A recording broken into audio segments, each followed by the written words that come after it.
Nichukue nafasi hii kumshukuru sana Mwenyezi Mungu kwa kutuwezesha kutufikisha mahali hapa.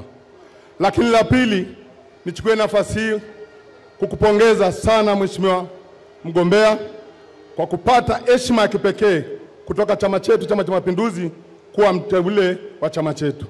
Lakini la pili, nichukue na mimi nafasi hii kukipongeza chama changu kwa kuniona na kuniteua kuwa mgombea au peperusha bendera ya Chama cha Mapinduzi kwenye wilaya ya Monduli. Mheshimiwa Mwenyekiti, nakushukuru. Hakika umeitendea haki Monduli. Mheshimiwa Mwenyekiti, wana Monduli tuna shukrani ya kukushukuru kwa kumteua Namelo Sokoine kuwa mjumbe wa kamati kuu. Ni heshima ya kipekee kwenye jimbo letu la Monduli. Mheshimiwa mgombea, naomba niseme machache ya utekelezaji ndani ya halmashauri ya wilaya Monduli. Na Mheshimiwa, nayasema haya kwa sababu nilipata bahati ya kuwa mwenyekiti wa halmashauri ndani ya miaka 10 na kuwa mdiwani kwa miaka 15. Kwa hiyo haya nayasema ni vitu ambavyo hatukutegemea ingetekelezwa kwenye miaka 4.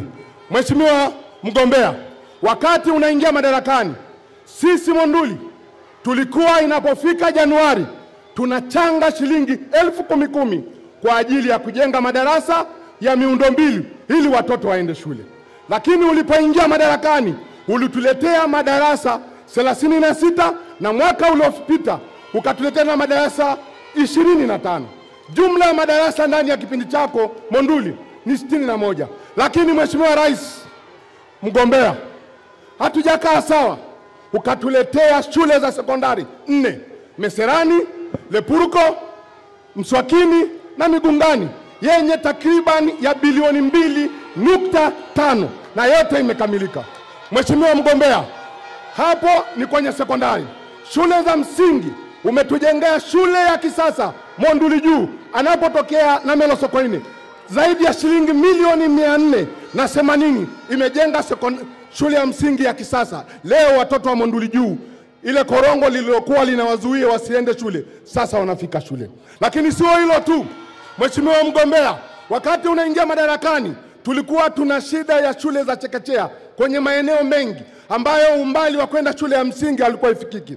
Umetujengea shule shikizi 12 kwenye maeneo tofauti tofauti. Hiyo yote ni kipindi chako cha miaka 4.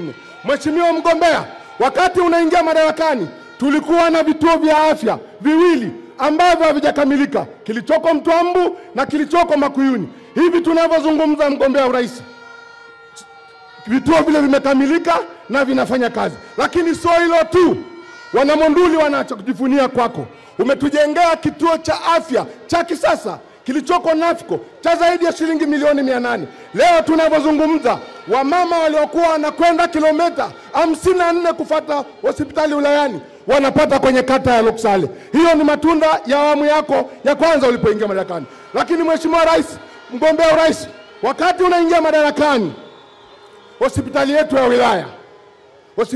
wilaya ilikuwa ni hospitali ambayo ilikuwa na majengo machache. Umetuletea fedha milioni 900 ambayo tumenunua vifaa tiba. Leo hospitali ya wilaya utazania ni hospitali ya mkoa, ina vitu vya kisasa. Mheshimiwa mgombea, leo tunapozungumza hospitali ya wilaya ya Monduli, tunayo mashine za kuwapokea watoto njiti, watoto 10 ambao tulikuwa tunawapeleka KSMC au Mount Meru. Leo ni kazi yako uliofanya hapo. Mheshimiwa mgombea, umefanya mambo makubwa kwenye afya. Leo tuna ambulance Ngaruka, tuna ambulance Kigongoni, tuna ambulance Makuyuni, tuna ambulance Nafco, tuna ambulance 2 hospitali ya wilaya. Haujaishia hapo Mheshimiwa mgombea, umetuletea tena. Hakika sijui cha kukulipa, hatujui cha kukulipa wana Monduli. Kwenye ilani hii nimepitia kidogo, nimeona makubwa ulioweka ya Monduli. Kwanza, umeweka kwenye ilani hii ya 2030 umetuwekea nyumba vya madarasa ya shule ya msingi, madarasa 100 hipo kwenye ilani.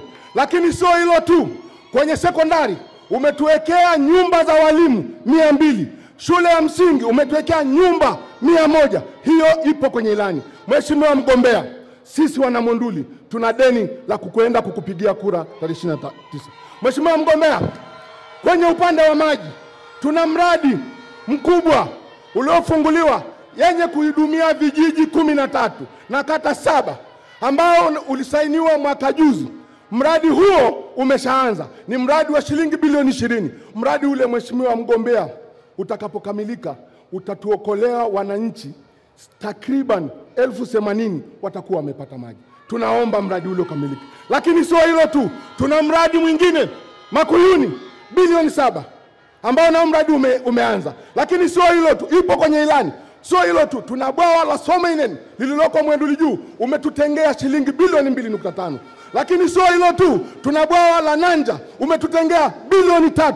Lakini sio hilo tu, una bwawa la Moita, umetutengea milioni 800. Nani kama Mama Samia? Nani kama Mama Samia? Mheshimiwa mgombea, ninaye mengi ya kusema kwa sababu nilipata bahati ya fedha zote zinazokuja kutoka serikalini. Nilikuwa mwenyekiti wa halmashauri. Mheshimiwa mgombea, tunaomba sana mambo matatu, maombi yetu. La kwanza ni mradi ule wa maji. Fedha kidogo inasuasua. Tunaomba mheshimiwa mgombea, angalau fedha zije. Lakini la pili, tuna eneo ambayo sisi unajua kabisa Monduli 70% ni wafugaji. Tuna eneo ambalo tunategemea sisi kwa ajili ya malisho. Na ndio benki yetu. Eneo linaloitwa eneo la mafunzo ya kijeshi na malisho ya mifugo, ambalo kuna watu baadhi wamejitokeza wanadai fidia. Sisi tunakuomba mheshimiwa mgombea, eneo lile sisi hatuhitaji fidia, liendelee kubaki kama eneo la malisho na mafunzo ya kijeshi. Hiyo ndio ombi letu la pili. Lakini ombi letu la tatu, mheshimiwa mgombea, tuna ziwa letu la Manyara hapa Mto Mbu, ambapo ulikuwa usimame leo asubuhi lakini ilishindikana. Tuna ziwa hilo, tuna mgogoro kidogo ambao umetusumbua kwa muda mrefu. Tunaomba mheshimiwa mgombea, hiyo mgogoro kati ya wananchi na TANAPA itatuliwe ili wananchi wetu waweze kuvua kwa amani na utulivu. Lakini mheshimiwa mgombea, ombi langu la mwisho ni TAWA. TAWA ameweka kwenye eneo la Mto Mbu, na ukijua fika umeitendea nchi hii maajabu kwa Royal Tour, na sisi ni wanufaika. Ukipita pale Mto Mbu, magari yanayopita mheshimiwa mgombea, unaweza ukasema ni miujiza au ni nini, lakini ni kazi kubwa uliojitoa kwa moyo kuitengeneza filamu yako ya Royal Tour. Tunapata wageni wengi, lakini shida yetu pale kuna mageti yamewekwa TAWA mheshimiwa mgombea, yanatunyima uhuru wa sisi wazungu kushuka pale kwa sababu wanachajiwa hela nyingi, na ule ni mji kama ulivyo Karatu. Sasa hivi wageni wote wamehamia Karatu. Kwa hiyo tunaomba yale mageti yasogezwe ili na sisi tunufaike na hii keki ya taifa uliotutengenezea mheshimiwa mgombea. Mheshimiwa mgombea, mimi binafsi niendelee kukuahidi na niseme mbele yako, sisi wa Mwanamonduli wapiga kura tuko 140,133. Sikiliza takwimu nzuri mheshimiwa mgombea. Lakini tumejipanga hivi na kamati yangu ya siasa. Tuna mabalozi 1,500. Na tayari tunavyozungumza nimeshazunguka kata zote zangu 20 kuzungumza na mabalozi wote 1,500. Tukafanya mahesabu rahisi tu. Kila balozi ana wajumbe wake 4. Tumeambiana mahesabu ya rahisi, tukigawanya hao wapiga kura kwa kila balozi atachukua wapiga kura 23. Kila balozi na wale wajumbe wake 4 wakienda kupiga 23, wananchi wa Monduli waliojiandikisha 140,130 watakwenda kukupigia kura wote, watanipigia na mimi na watawapigia madiwani. Hiyo ndo kazi tunayofanya sisi Monduli. Tunakuomba kabisa kwa dhati, utakapomaliza, najua utakapomaliza, tuangalie na sisi Monduli kwa kututembelea kidogo tu. Tuna zawadi tulikuwa tumeziandaa luku tukupe kama Wamasai, lakini tulivyosikia umepita tukasema tutakufuata huko uliko, tukueleze, angalau utupangie siku uje na sisi tusalimie, tutapata amani na tutakupa na upendo uliotupa ya msisi wetu. Baada ya maelezo yangu hayo, nataka nikuahidi na kuambia Wanamonduli waliopo hapa. Wanamonduli mlioko hapa, nyosheni mikono juu wote. Hao na Wamasai watakuja baadaye wakipata fursa kusalimia. Hao wote wanakwenda kupiga kura na kuhakikisha wanakupa kura zote za ndio. Mheshimiwa mgombea, nakushukuru sana. Asante.